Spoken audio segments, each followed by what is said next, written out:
Welcome to the Too Busy to Eat show. I'm Greg Zuffalato, the host of this show. Today we're going to take a slight detour in the direction we're going with the interviews for the podcast, because I want to share something with you that is just extremely powerful. And today, so on the show today, we have Miriam Kalamian on the show. And she's a nutrition consultant, educator, author, and she just released a book called Keto for Cancer. All right, her work is just it's amazing. The book, the impact she's having. She just got done with a TED Talk. The book is really helping people that have cancer or have loved ones that have cancer. It's really an advocate for them, working with the medical profession and sharing some of the amazing research and discoveries that the ketogenic diet and helping deal with cancer, the connection between those it's just staggering, and it's happening so fast. The research coming out is great. Now, it's not a one size fits all, and it's a cure for every cancer, but it's helping across the board and just making a huge impact of those that are suffering so much. And why I'm sharing it on this podcast is because 1 in 3 women, and I think it's 1 in 2 men, are going to face cancer in our lifetime, which is frightening. So if you haven't had to deal with it, you probably know somebody that has. So this book, this interview is going to talk a lot about her story, because it's a very personal one, revolving her son. And we talk about the book Keto for Cancer a lot too. So that's enough of me talking about that. Let's get to the Miriam's interview. Well, welcome, Miriam. I am so excited to have you on the Too Busy to Eat show. Thanks for coming on the show. Thank you for inviting me. I'm really happy to be here. I'm in good company too. Yes. Well, you're doing a lot. There's a lot of things going on. You've done a lot. You're in a busy season with the book and the talks and conferences and all your research. But before we get into all that, because we have a lot to talk about, why don't you give us a little bit about your journey that kind of took you from where you were, when you started kind of with a career into where you are now, or even if you go back to part of its childhood, bring that into. Well, I only really need to go back to 2004. Okay. And that is the year that my 4-year-old son got diagnosed with a brain cancer. We learned about brain cancer. And, the best we were looking at in terms of therapies was to kick the can down the road. Yeah. We weren't going to be curing this cancer. Right. And that's just devastating news to hear about your beautiful 4-year-old child. Yeah. And we really did rely on the expertise of the medical community. Yes. And we were told this is the gold standard for children with his tumor type. And we put him through 14 months of weekly chemotherapy. And it didn't work. Yeah. So his tumor kept growing right through that treatment. And at the end of it, it's all geared up and ready to make a run for it. And now there's no consensus on what to do next. Yeah. So basically, we're put in the position as parents of trying to reconcile all these different opinions we're getting. And they ranged from let them go. Yeah. That was pretty blunt. Right. To, some very aggressive moves like multiple surgeries to remove as much of the tumor as possible. Right. And they had previously said that this was inoperable, and basically it was, but we went ahead with surgeries. What options did we do? Right. So that didn't work either. Right. Tumor came back in a matter of weeks, and a lot of damage in one area and a lot of tumor in the other area. Yeah. And now we're left with even fewer options. So my son Raffi, my beautiful son Raffi, was in this clinical trial. Yeah. I thought, that's our best hope. I didn't really understand that clinical trials are not your best hope. They're more about gathering information for the medical community. Right. So he's in this clinical trial, and halfway through, he develops hydrocephalus, has to be hospitalized. I find out that one of the drugs he's on is potentially causing damage to his kidneys. Okay. So we get home, and I go online, and I'm researching this drug, and I bookmark a page. And a few days later, I go back to that page to print it. and that drug information is not there. And instead, Dr. Thomas Seyfried's press release on the work he was doing at Boston College. Wow. And it was very compelling for a mom whose child at this point was in such jeopardy. Right. And so it was the study on the effect of a ketogenic diet in a mouse model of high grade brain cancer. Yes. Yeah. And just in there was this one sentence mention about a prior study in children. Okay. So it's like, I don't know anything about this. What's a ketogenic diet? So I emailed Dr. Seyfried. He gives me a ton of information, connects me to a couple of resources. He was so helpful. And so now I'm like totally immersed in this. I really got to figure this out. And I couldn't find anybody to help us. Oh gosh. Right. This was 2007. Right. We got no real options. Okay. The oncologist is telling us, flat out, the diet's not going to work. So I've got to figure this out on my own. I'm going to get no support. Yeah. So we used the model for kids with epilepsy because the ketogenic diet's been around for epilepsy since the 1920s. Right. So, so we used that model. We got the support of Raffi's local oncologist and Raffi's pediatrician. They agreed to monitor. Yeah. But I really didn't know what I was doing, and I did it wrong, but it was still safe. And he had an amazing response. We had seen so little anything positive. And all of a sudden now, we're looking at an MRI and we're reading this report, and his tumor stopped growing. Wow. And it actually had shrank back from the tumor margins. Oh my gosh. So I really needed to know a lot more. I needed to understand this better. How could this happen? All these like toxic things that they had done and surgeries, and none of this is working in 3 months on a diet. Yeah.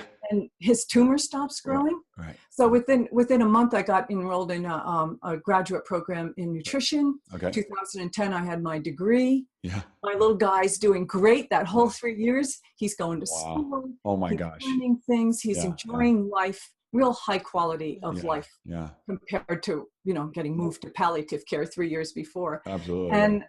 And so that's what I've been doing ever since. So that's what drives me. Wow. That's the negativity and the obstacles that are put in people's way. I'm here to help them clear some of that out and to advocate for the use of this diet. And I want to be clear, as an adjunct, kind of an add-on therapy to what you're doing. This is not standalone cancer treatment. Right. Not how this is going to work for 90% of the people. Right. So, when you see something like that, it's so much easier to stand up to the skeptics. Yes. Yes, that's an N of 1, but it's a really important N of 1 to me. Yes. Yeah. And it's not just N of 1 anymore.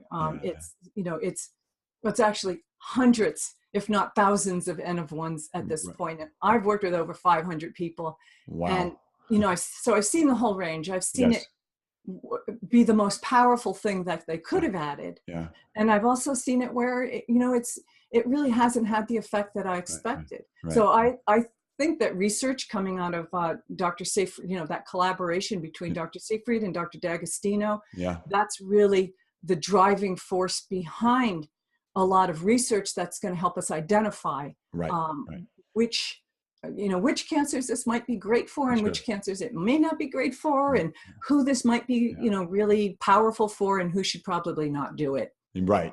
Well, those are really important distinctions to make in research, but we know it's a powerful tool to use alongside cancer treatments. And that has been an amazing discovery, as you know.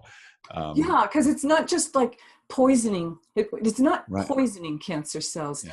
It's just depriving them of the nutrients that they would really like in order to, to create that pro-growth environment for them. So you deprive them of those nutrients, and that all slows down. Right. Well, it was funny. I was, reading some things this morning, and there's the new Belgian study that just came out, and it just talking about, there's people on both sides saying doesn't prove that sugar causes cancer, but it is saying that, the tumors are growing faster and more aggressive when they feed on this glucose, and we know that's what the ketogenic diet starves them of the glucose.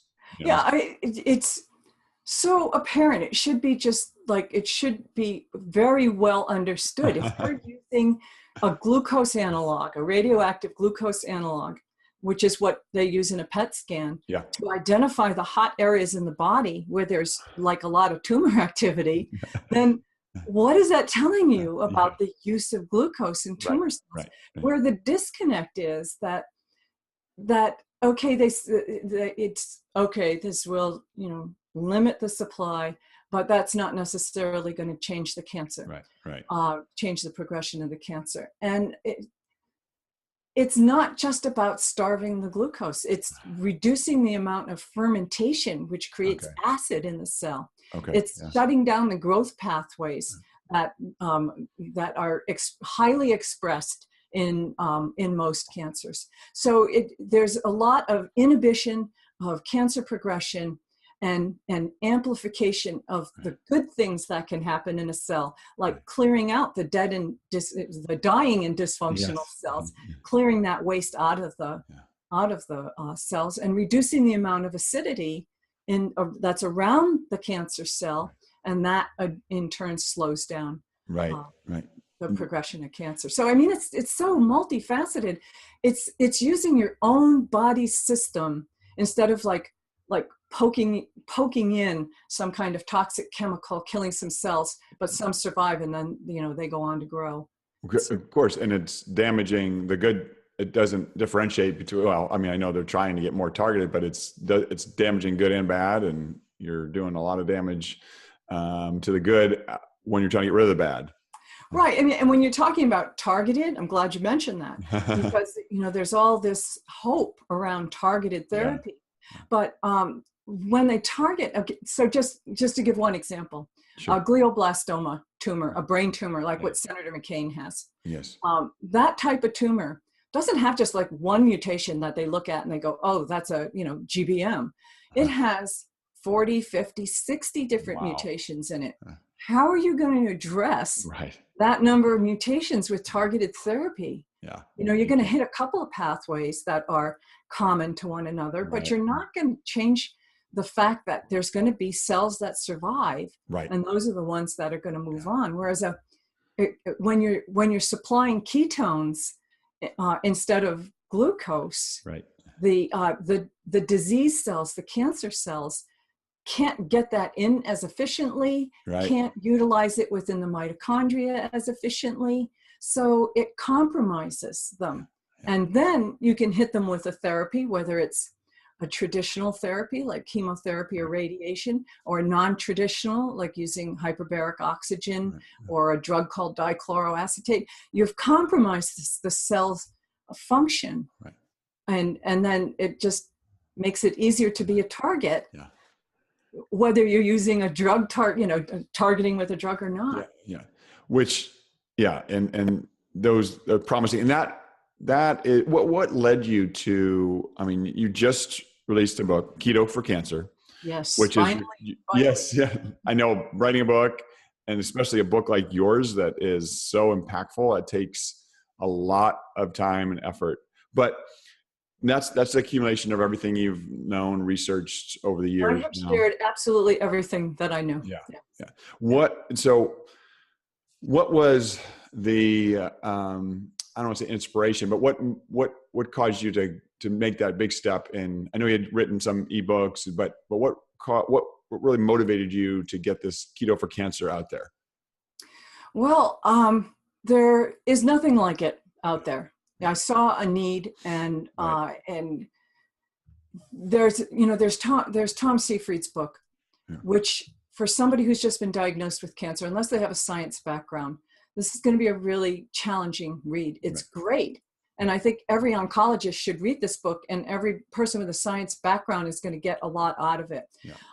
But I felt like we needed something in between. So we have all this information, and I call it the minefield of misinformation online about ketogenic diet. Some of it's really, really good, but not much of it is cancer specific. So I hear about like carb cycling and feast famine. And these are good in certain populations, but boy, are we, we're walking a fine line here with cancer of being able to keep everything quiet. And that has too much potential to drop people off on either side. So I wanted something that was really cancer specific, and within that there's even a continuum in there. Like for brain cancer, it's very rigorous, very rigorous. But for newly diagnosed breast cancer, you can be a little more liberal in the intake of all the right foods. But I really emphasize cleaning out and then just saying goodbye to these foods that are not going to benefit you. And I believe that this diet is a great prevention diet past middle age too. That, I don't advocate for this for children unless they have cancer or a metabolic disease that they need this treatment for.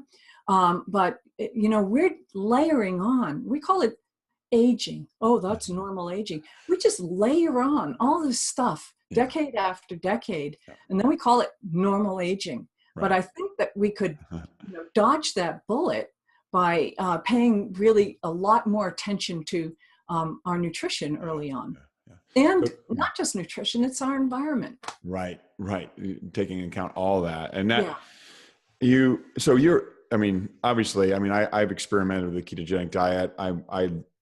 I think it's life-changing. I think there's so many, and I, just from what you said, the anti-aging, the overall feeling more healthy, more alert, more all that. But your book is diving into a very difficult topic. So it's new release, but what's your hope with that book? What would you like to see happen as you release that? I see it as advocacy for the use of a ketogenic diet. So my son's Raffi's story is just throughout. And that gives a connection to people. Yes, this works. And I shouldn't say it works. It worked for us. And it may work for, for the reader, but practitioners, I was getting a lot of calls from practitioners, a lot of emails from practitioners say, where can I learn more? How can I find out? How can I do what you're doing? And, there are groups of dietitians, registered dietitians, who are trained in the use of the ketogenic diet for epilepsy, because that is something that's accepted within the medical community and reimbursed through insurance. And proven over and over for years, almost 100 years. And it's great to have them. And I've been encouraging them to get out of their comfort zone of epilepsy and to look at this for cancer as well. And where we separate on that is I'm willing to put it all on the line and to share. I don't give medical advice, but I certainly share what I've learned from the over 500 people that I've worked with, and the people that my colleagues, they copy emails to me, and I see what's working in other people, other things too. So that advocacy, that scientific information, what I know, what worked, what didn't work, the friends and family being support or saboteurs, the challenges you're going to find challenges in the oncology world. And how are you going to deal with them? There's effective ways to deal with them. And then there's the things that can land you in trouble. And by trouble, I mean being marginalized by your oncology team. And you don't want to be marginalized. You want to be a part of that team. You have the right to be a member of that team. And you have a very, very unique perspective, because you were in it as a parent of a patient and now as the expert on the science side of it. So that is a combination that makes this book very unique. It's only been out a week, but I'm already getting emails from people saying that it's life-changing for them. That they're starting to get it. And what, like I said, I want to separate out what you do for Keto for Cancer from what you might do for weight loss or what you might do for diabetes. Sure. It's specific to cancer is a major issue worldwide. I mean, there's so much needed, and this is such a powerful tool, because I know, being diagnosed, I mean, you went through it. I mean, your hope, there's not a lot of, cancer is such a scary diagnosis because there's not a lot of hope in what we have. It's terrifying. Yeah. And, and the oncology world has kind of masked this in a way by talking about 5-year survival rates. Right. They don't tell you what might happen at year 6 or 7 or 8. Right. They don't tell you about the new cancers that might develop as a result of the therapies. And I'm not trying to discourage people from doing doing conventional therapy. It's just that the studies that are out there showing, on combining it, using it as an adjunct to the standard of care, are showing protection of normal cells and sensitization of the cancer cells. Right. And what better combination can you have for that moving forward? Yeah. So, and the other, it's hard enough for somebody who's doing this for weight loss to comprehend, to start to incorporate these changes. They got a little bit of, a leeway in that, in implementing it. And that's not true for a lot of people with cancer. They need to get right on it. And they need to combine, if they're combining it with chemotherapy, holy cow, now we got a whole nother layer. And I talk about that in my book. I devote quite a bit of space to that, because of what is going to happen with the chemotherapy to the GI tract, what's going to happen with chemo brain. So how can you use the diet alongside these therapies and adapt the individual foods or the meal timing, or what else can you add in there? How can you lower stress? How can you help people not feel so overwhelmed? Because there's a lot of demands put on somebody. I'm sure a lot of your listeners, if this hasn't touched them personally, they've watched somebody else go through this. Absolutely. There's nobody I know that hasn't been touched by cancer, either personally or very close family, friend. Yeah, I mean, it's like one in 3 women in their lifetime, and that's creeping up closer to 1 out of 2, and 1 in 2 men are going to be diagnosed with a cancer in their lifetime. That is staggering. It is staggering. And there are very few true cures. If it's something that can be approached surgically and with a cure in mind, But once you're talking about chemo and radiation, there are very few cures. Yeah. What have you seen in your recent work or in the research? What has really encouraged you recently on regarding diet and cancer? What has encouraged me? More people that seek me out are coming from a healthier diet. Yes. Okay. So their paleo is huge. Right. So a lot of people are coming from a paleo diet. Right. A fewer number of people are coming from a vegan diet because there's this misconception that you can't be ketogenic and vegan at the same time. Right. And I shouldn't say so.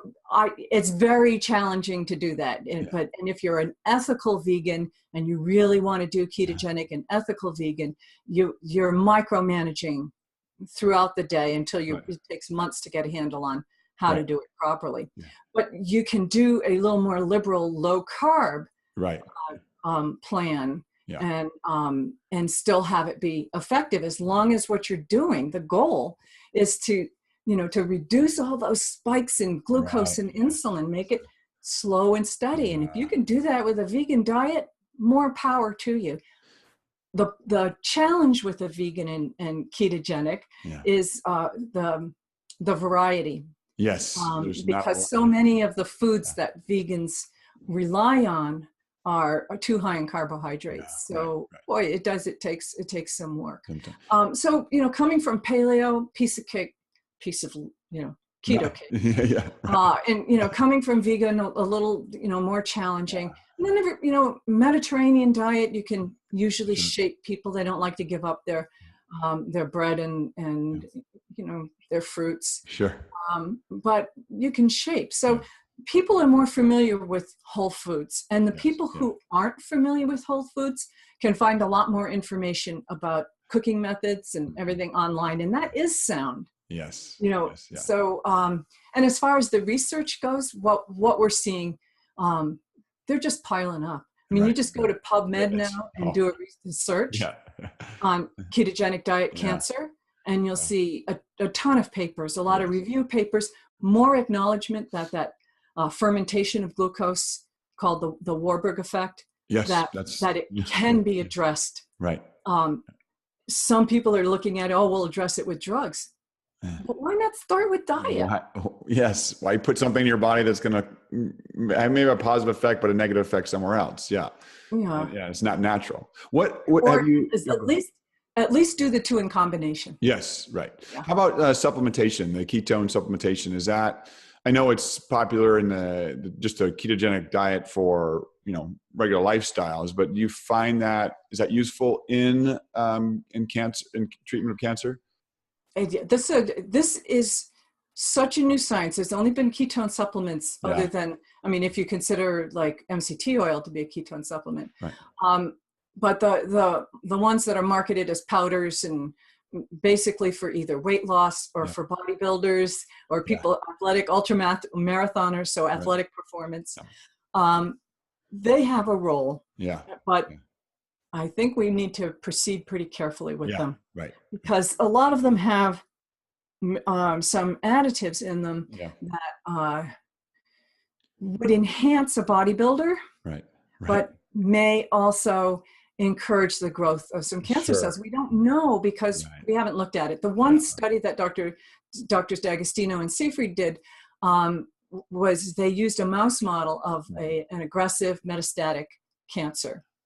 Okay. Yeah. And they had different arms and interventions. So basically the mice that did the best were ketogenic and using a ketone ester, which is not yet available. They're working on it, but it's not yet available. Okay. And it wouldn't have had any of those other things for bodybuilding. Yeah. So they used a ketogenic diet, a ketone supplement, and hyperbaric oxygen. And the mice that received all three of those therapies lived the longest. Oh, okay. Actually, I believe one mouse might have outlived the whole study. Right. And that is powerful because metastatic disease is, it's considered kind of a life-ending thing. Yes. So you get metastatic disease, you may have 3 months, you may have 15 years, but it's considered to be, and it doesn't have to be, a life-ending diagnosis. Right. So there's great future in that, but that's about it for the studies of ketone supplements. But when I work with somebody, there is, and I don't want to name brand names, but there is one that I recommend because it can boost ketones. It doesn't have the other ingredients in it, and it's sourced in this country, and that's important to me. So overall, we know it's pure. Right, it's pure. Yeah. But overall, for cancer, we're still looking at more research in that area. More research. No, because if you raise ketone levels, they exist in an inverse relationship with glucose. Yes. So when you raise the ketones, glucose should drop kind of proportionately. Yeah. And that gets you into what Dr. Seyfried calls the therapeutic zone pretty easily. Yeah. You still need to be low carb ketogenic in order for it to have the impact that you want it to have. Right. But whether this will actually prolong life, don't know. I do think it improves quality of life. Right. I see that. Absolutely. And I do have some, clients that are like with glioblastoma that have been using ketone supplements that were available at the time, who are 4 years out. If 2 people who are 4 years out using ketone supplements and watching their diet and not doing a whole lot in terms of other supplementation. So that kind of blows me away because you think you need to add all kinds of other anti-cancer supplements, and these people That's what they're doing. In particular are not doing that, and yet they're doing very well. So what's next for you personally? I know you just got back from a TED Talk, which is, everybody knows what a TED Talk is. That's pretty big. And I know it was a lot of preparation, and that's a great platform to share what you're doing. So you had that. And then let's talk about that a little bit. And then what's next for you? Well, the TED Talk is very nerve. The having to do a presentation without notes, having to memorize 2,500 words, and then get up. I'm very comfortable in front of an audience. I don't have any problem with that at all, because I connect with people in the audience. But knowing that what I was doing was advocacy for a ketogenic diet in cancer, and if I didn't do a good job of this, then when it goes online, it's not going to be very powerful. And I want it to be powerful. I want people to know that they have this choice.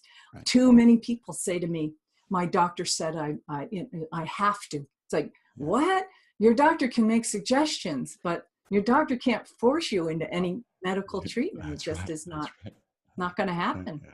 So how did that go? I'm interested to hear. How do you feel that the TED Talk went? I felt that it did what I wanted it to do, which was to connect my son's personal story, connect with them, so that when they have a loved one that's facing a diagnosis like this, they can share that story. And the bottom line is, what have you got to lose? You don't have the luxury of time. So what have you got to lose? Try it for a couple of months. If you don't like it, you can, go out, get some potato chips. So you're not bound to it in any kind of way. So that's what I want it to do. And that's the twist that that I find happening in my own practice too, my consultation. Is I find myself becoming more of an advocate now that there's people that can do the diet part of it. So they can set up the meal plans and recipes. They can provide the feedback on the kind of, we need to change this or lower this or raise this. But what people aren't getting is that advocacy, that support. And I think it's critical that people feel supported. When one of the things that I said in the TED Talk is that in the midst of a health crisis like cancer, no one should live with the fear and uncertainty of going it alone. And that to me is one of the more powerful messages out. And for us, it was such a challenge. Do it alone. But I don't want people to feel like that. I want them to feel supported. So I want to work with practitioners. There's people that have been waiting for me to get done with this other thing. And I'm going to mentor a group of practitioners, and I'm going to continue to work with people. I really want them to read my book before I work with them, because then we can get down to what they need as an individual to optimize the diet. My book has everything that they need to know to get started. And now we can work together to optimize it. Optimize. That's great. Gives them the foundation. Now, what piece of advice would you give someone that is either facing, you've kind of said it, but I just want to summarize it at the end. But what piece of advice would you give somebody that's either facing cancer or a loved one or somebody, what's the first step or one step you would advise them to do? There are a lot of people that fall in love with their doctor, whether it's an oncologist or a surgeon or whatever. And they are afraid they're going to offend this person if they get a second opinion. And my feeling is that I would never consent to a plan of treatment without running it by at least one, probably two centers that are not connected with the center you're already at. Yes, we got excellent care from our local oncologist, our local guy, and we got rather impersonal care at the centers. But when you combine the knowledge and the information from the two, hopefully you're going to get something more out of it. And I highly encourage people, highly encourage people to get an integrative or a naturopathic doctor on board with this as well. So it's not an either or. Right. Every naturopathic doctor, every integrative medicine doctor, oncology is going to be able to work with your conventional team. And then you've got this bigger team. Yes. Yeah. And in my book, I give people a lot of ways to find support in friends or family, find support within their medical community, find ways to lower their stress, incredibly important, to gather strength from the people that are around you, and they want to give. People want to give, they just don't know how to do it. Right. And so, I give them kind of a plan for how to pull other people in and build your support network, because it's not out there yet. I would love it if people could go to a clinic and feel totally supported in the use of a ketogenic diet, but it's not. They need to build their own support now. But there's more and more knowledge getting out there about it. So then your book is going to help so much more. So there's that's, to me, that's the very encouraging part. I just, you search nutrition books on Amazon, and something related to ketogenic diet. I mean, they take up a big part of the top books searched for. And I love that, because that means that's what people want. They want more information about it. They're hearing about it.